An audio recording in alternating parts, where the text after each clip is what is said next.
ನಮಸ್ಕಾರ. ಈ ದಿನದ ಪ್ರಮುಖ ಮುಖ್ಯಾಂಶಗಳು. ಅಮೆರಿಕದ ಪಾಕ್ ಪ್ರವಾಸ ರದ್ದು, ಇಸ್ಲಾಮಾಬಾದ್ನಿಂದ ವಾಪಸ್ ಆದ ಇರಾನ್ ಸಚಿವ ಅರ್ಕಾಫ್. ಸಿಬ್ಬಂದಿ ಯಂತ್ರೋಪಕರಣ ಹಣವೂ ಇಲ್ಲ, ಜಿಬಿಎ ಮುಕ್ತ ಆಯುಕ್ತರು ನಗರ ಪಾಲಿಕೆಗಳ ಆಯುಕ್ತರಿಗೆ ಉತ್ತರ, ನಾಗರಿಕ ಸಂಘ ಸಂಸ್ಥೆಗಳ ಆರೋಪ. 22 ಗ್ರಾಮಗಳಲ್ಲಿ ನಿಗಾ ಪೂರ್ಣ, H5N1 ಸೋಂಕು ನಿಯಂತ್ರಣ ಕಾರ್ಯಾಚರಣೆ ಯಶಸ್ವಿ, ಆರೋಗ್ಯ ಇಲಾಖೆ ಹೇಳಿಕೆ. ನಾಯಿ ದತ್ತು ಸ್ವೀಕಾರ ಮೇಳ, ಜ್ಞಾನಭಾರತಿ ಕ್ಯಾಂಪಸ್ನಲ್ಲಿ ಕಾರ್ಯಕ್ರಮ ಆಯೋಜನೆ, ಮಾನವ ಪ್ರಾಣಿ ಸಂಘರ್ಷ ತಡೆಯುವ ಉದ್ದೇಶ. ಶಿಕ್ಷೆ ಪ್ರಮಾಣ ಪ್ರಕಟ ನಾಳೆ, ಮಂಗಳೂರಿನಲ್ಲಿ ನಡೆದ ಕುಕ್ಕರ್ ಬಾಂಬ್ ಸ್ಫೋಟ ಪ್ರಕರಣ.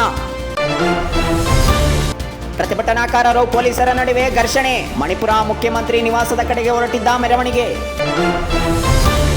ಕರ್ನಾಟಕದ ನೂಪುರ ಹೊಳ್ಳಗೆ ಕಂಚು, ರಾಷ್ಟ್ರೀಯ ಜೂನಿಯರ್ ಅಥ್ಲೆಟಿಕ್ಸ್ನಲ್ಲಿ 400 ಮೀಟರ್ ಓಟದಲ್ಲಿ ಅಶ್ವಕ್ ದಾಖಲೆ. ತಾಲೂಕು ಆಸ್ಪತ್ರೆಗೆ ಬೇಕು ಚಿಕಿತ್ಸೆ, ಕೊರತೆಗಳ ನಡುವೆ ಕಾರ್ಯನಿರ್ವಹಣೆ ಬೇಸರ ತರಿಸುವಂತಹ ಅನ್ಯ ಆಸ್ಪತ್ರೆಗೆ ಶಿಫಾರಸು.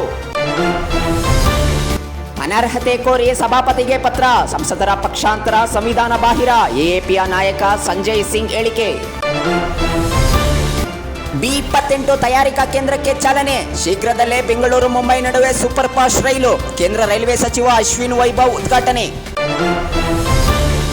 ಅಧಿಕ ತಾಪಮಾನ ಮೀನುಗಾರರ ವೃತ್ತಿ ಬದಲು, ದುಬಾರಿಯಾದ ಸೀಮೆ ಎಣ್ಣೆ ದರ, ನಿರೀಕ್ಷಿತ ಆದಾಯ ಸಿಗದೆ ಬೇಸರ.